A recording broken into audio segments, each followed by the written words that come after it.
এদেশে আল্লাহু আকবারের সুরে সূর্য ওঠে, এদেশে আল্লাহু আকবারের সুরে সূর্য ডুবে, এদেশের মাল্লা মাঝি কৃষাণ মজুর সবার ওঠে, শুনো রে লা ইলাহা ইল্লাল্লাহর জিকির ওঠে।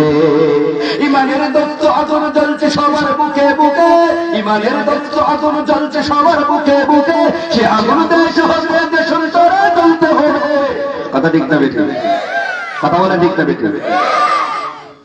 নবীর উম্মতের দাওয়াত আমি বলতেছিলাম ঈমান নষ্ট করার জন্য ইহুদি খ্রিস্টানরা আগে থেকে চক্রান্ত করেছে, এখনো চক্রান্ত করতেছে। সাবধান, ঈমানকে মজবুত রাখতে হবে। কথা ঠিক না বেঠিক? পয়গম্বর নবী বলেন আমার উম্মতের শেষ জামানায় এমন একটা সময় আসবে ঈমান একেবারে কঠিন হয়ে যাবে, হাতের তালুতে আগুনের আঙ্গা রাখা সহজ হবে, তার চেয়েও কঠিন হবে ঈমান রাখা। কথা ঠিক না বেঠিক? সময় আইসা গেছে ঈমান নষ্ট করার জন্য ইহুদি খ্রিস্টানরা আমাদের পিছনে লাগিয়ে গেছে, এগুলো দেখে আমাদেরকে সাবধান থাকতে হবে। কথা ঠিক না বেঠিক?